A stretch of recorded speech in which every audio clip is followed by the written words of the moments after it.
So as you saw in that video, I've made the transition from a face mask to face paint. I used the face paint on the last hunt last year, and getting rid of the face mask for me has kind of been a good thing. It's hot. It fogs up my glasses. You're taking it on and off. It can be a bother if you chew tobacco, right? Or eat a sandwich or want to drink of water. I just don't like the face mask. I said goodbye to the face mask forever, and have got some products here that I'm going to show you. But first I'm going to share a little story with you. I was on Facebook, and I like going through Facebook. I like the Instagram and the Facebook thing, especially when it comes to my hunting and meeting people. I enjoy all of the messages I get and the commenting. I enjoy seeing what other people are doing in other parts of the country. I think it's a great asset to us. But I Facebooked a guy named Tom Miranda. I sent him a personal message. And I was surprised when he replied to my message, and he said, I got something I want to send you. I said, okay. He said, send me your address. Now, I don't know if it was him or his representative. I suppose it could have been him, But I went ahead and sent him my address, and in about a week, I got a package in the mail.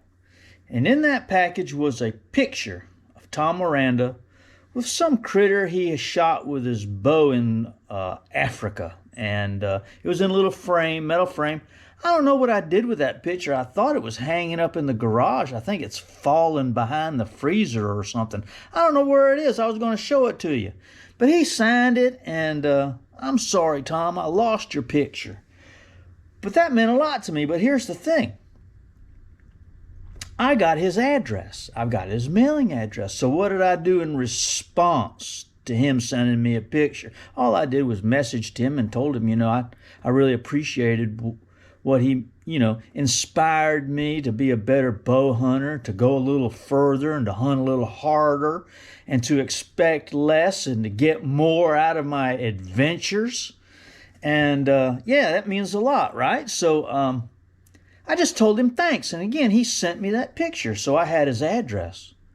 So I took a copy of my book, Wild Treasures of an Outdoorsman, and I stuck it in a vanilla envelope, and I said, Tom Miranda, BR549, such and such a state and zip code. And I stuck it in there, and I stuck a little note in there with it, and I signed the book, and I wrote a little message inside the page of the book there, and sent it to him. Well, 2 weeks went by, and I got another package in the mail with a little note. The note said, Peter, thank you so much for your book. And I said, wow, man, he got my book. Maybe he's going to look at it. Maybe he'll read a chapter or two.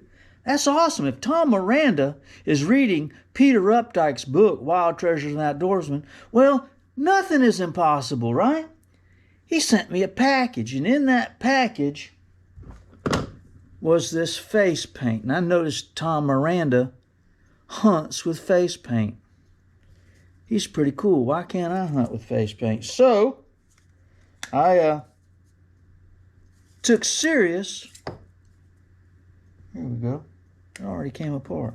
Took serious the idea of using face paint. Now I just take the 3-finger smear. I just take 3 fingers and I smear it on there, and then I just cover my face. You'll see in the video there that I've got the face paint all on my face. And he sent me this face paint in the mail free of charge. Thanks, Tom. He also sent me this awesome razor knife. It's got changeable razor blades. You just open it up, right?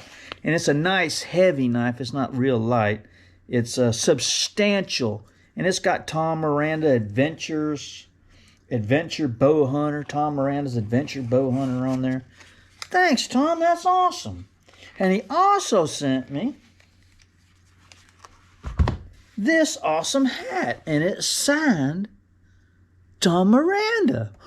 Whoa, man. A hat. When somebody sends you a hat, well, that's pretty special. I got a lot of hats because people come by the welding shop. They give me hats, right? Thanks, Tom, for the hat, for the face paint. I paint my face. I have found it to be an advantage. over the face mask. Cover my face, cover my hands with gloves. I don't have a problem with gloves, but I had a real issue with my glasses fogging up all the time in the humidity of Florida. It's warm down in the green swamp sometimes. Sometimes it's cool, but you hump down into the swamp and you get all hot and sweaty, and next thing you know, your glasses are fogged up. I put the face paint on. I also have another product here. This is a product from Hunter Specialty. It works good too. You can do the 3-finger smear with that one as well. You just take the thing there, put your 3 fingers on there, and it just and it doesn't stay on your fingers. It wipes right off. So you put it on your face there. And the only thing you have to be careful of is when you're going home, you might be tempted to go into the convenience store maybe, or stop off at the Publix, and buy something for lunch, and you'll forget that you put all that face paint on. That could be embarrassing, right? So that's my Tom Miranda story. I love Tom Miranda. He's a great hunter. Here's the thing about Tom Miranda. He was on the Meat Eater podcast a few weeks ago. I really enjoyed listening to that. And the thing about Tom is he has not set any records as being the only guy to kill this or to kill that. He's attempting to take all of the big game species with a bow and arrow. He's getting on up there, and time is taking its toll, and he's running out. But this is the thing I always said about Tom Miranda, and he mentioned it on the podcast, that there are some animals that he's missing that others have got, right? He's certainly within the top 10, might be in the top 5 in the world for taking big game with a bow and arrow. But here's the thing. He's taken all those big game and has every one on film. Man, that's with a bow and arrow. I don't know how you do that, but he did, So that's a great achievement. He's much to be admired about Tom Miranda. Check him out on Facebook. I think he probably is reading all of those comments. And yeah, I appreciate him so much. All right, so here's what I learned this spring gobbler season. I learned that wading through the center of a road that's flooded may not be in your best interest. What I've discovered is that I've been hunting the Rich Loam Green Swamp Wildlife Management Area all of my adult life, and have enjoyed going down there. But I've never had as many alligator encounters as I have last year and this year. I've always seen them, but it's always been from a distance, and it's always been in a wild setting. In other words, it wouldn't be a place where I would go anyway, right? But yeah, last year, you all know about the alligator experience I had last year, but this year, you saw in the video, I had an alligator just walking along and going into a little mud hole there, right? That was on the last video on the intro. And I was able to get some pictures of that alligator. I was able to get some video of that alligator. Now here's the story. I was coming back after I made last week's video down in the Rich Loam Wildlife Management area. I was walking back to the truck, trudging along hot, mid-afternoon, carrying that heavy shotgun in my backpack and the rubber boots. Man, the afternoon is like torture, right? And I'm walking back, and I look up, and I see something moving in the road. And I said, what in the world? And I looked, and sure enough, it was an alligator. He was up on all fours. You know how they do. He wasn't creeping along. He was like going from point A to point B. And I said, wow, look at that alligator. He's walking right down the center of one of those side roads, okay? And all morning, to get to where I've been going, I've been wading through the center of those flooded roads. Some places it's knee high. Some places it's thigh high. Some places you fall in a hole because those guys with the big 4-wheel drive mud trucks go in there and they create a mud bog. No, I'm not scolding them for that. I know they like doing it. But here's what I figured out. I figured out I'm not doing any more wading through the center of roads. That alligator saw me coming and he got in a pond. It wasn't even a pond. It got in a mud hole that was maybe 10 feet by 10 feet, 10 feet across, and maybe 12 16 inches deep at the most. And he completely disappeared. I didn't know he was in there, except I saw him go in there, right? And I got a good video of him walking, going into that mud hole. But really what opened up my eyes was the fact that he got in that thing and laid down, and I could no longer see him. So here all this time I've been wading through much larger portions of mud holes in the swamp, trying to get to an area I wanted to hunt, right? The thing that I've learned also is, I've always said that if you're going to hunt someplace that you've never hunted before, I'm very fortunate to have grown up here, very fortunate to have spread out my hunting experience to a lot of different places. I just don't have one option. I've got a lot of different options. But I decided I would take some of my own advice. People ask me all the time, what is my approach for hunting WMAs? I've never hunted before. Well, that just doesn't come into my equation because I've been just about everywhere. I've hunted just about everywhere. I have history just about everywhere. But I said, well, this is what I would do if I were to do it over. I would just pick a spot. I wouldn't spend a whole lot of time driving here, driving there, trying to find a place to hunt. I would just pick a spot. In other words, an area large enough where I could hunt the whole season and expand my search from there. So that's what I did with Richland. I said, well, that's what I'm going to do. I'm going to hunt the area south of South Grade Road. I would not go north of South Grade Road. And I would not go beyond where the power line comes real close to the road right there. It just comes real close to the road, and then the road pulls away from it again. Well, I won't go east of that. So I'm going to hunt that section of swamp from South Grade Road all the way into the Green Swamp. I would even go into the Green Swamp. Well, what there's a huge swamp that is just unpenetrable. It has thick and dense. And I believe there's game in that swamp that you can't get to.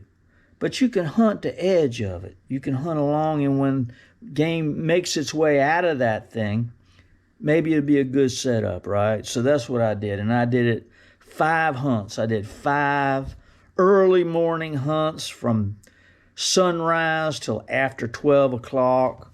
And I found a lot of the area to be gallberry flats up over your head.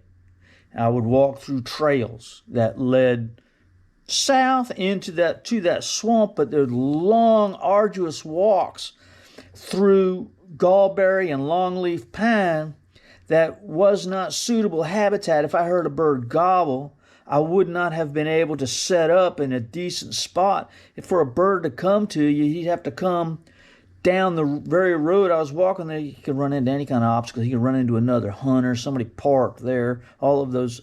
And it's just not suitable habitat to hunt. It doesn't offer a good scenario for us to hunt. So, the high gallberry, thick like a Brillo pad, just like a palmetto flat, thick like a Brillo pad. I know that hogs and deer get all up in there, but turkeys have to be able to walk and move through and bug and look for food, and just walking down a road it's not a good scenario for a wild turkey to walk down a road that's like that. He could get ambushed by a bobcat, right? And I've seen a lot of bobcat sign, and anything could get a turkey in that narrow opening through the gallberry. So I learned where those areas were and to avoid them, because it's a lot of walking and it's unproductive. And then I found several areas that opened up hammocks, big oak hammocks. I took pictures of them, the oak hammocks and some of the cypress hammocks, and it gives way to wet areas and then rises up to dry. Boy, some of those places just beautiful. And in the first part of the season, there was probably gobblers in there, and I did not know, but now I do, right? I focused my attention, and I hunted only one spot. I did not go to Ocala. I did not go to Jumper Creek. I did not go to any of the places where I might frequent, because I wanted to kind of do this thing where I hunted the same place over and over and over again and see if I could be successful.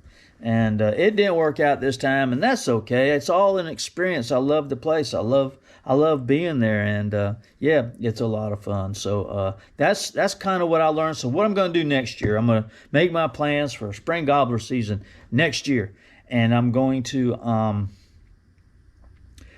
apply for my Ocala quota permit. I'm probably going to try and apply for the second weekend, maybe the second week. I would like to do an opening hunt and in Jumper Creek, and then after Ocala, go to Green Swamp and Rich Loam and hunt after the first 9 days, and continue growing in that process of expanding my knowledge. But now I'm going to take a little bit more knowledge. I have got my spots. I've got them marked on my GPS related to that area. Now, I spent 3 or 4 days just, the first day I heard gobbles, and I heard a gobble on my third hunt, but man, it was so distant, and it was half a mile. All right. I've come to believe that you hear a turkey in the stillness of his habitat early in the morning. Best case scenario is half a mile. If the wind is blowing, it's less than that. If he's down in a bottom or in a lot of thick cover, it's less than a half a mile. I've got turkeys here in my neighborhood here where I live, and my wife and I go for a walk with the dog, and I know where that gobbler hangs out. There's several places everybody likes to roost, and I'll be down in the bottom of the neighborhood. We do a big loop, and I can barely hear that bird gobble down there on that pasture, and I know that's exactly what, and I can barely hear him, and that's a half a mile. If I was 100 yards down in some timber, I probably wouldn't hear him at all. So that's pretty much concludes this video. Yeah, again, we're gonna continue to work and grow, and we're going to expand our knowledge of areas, and sooner or later it's going to lead to a big old gobbler, and it's going to be a great hunt. So we'll see you guys next week. Sorry it's so late on the video this week, but yeah, got a lot going on, and looking forward to quota permits coming up, and going to do a little bit of fishing. So stay tuned. We'll be right back at you. All right, we love you guys. Talk to you soon. See you. Bye.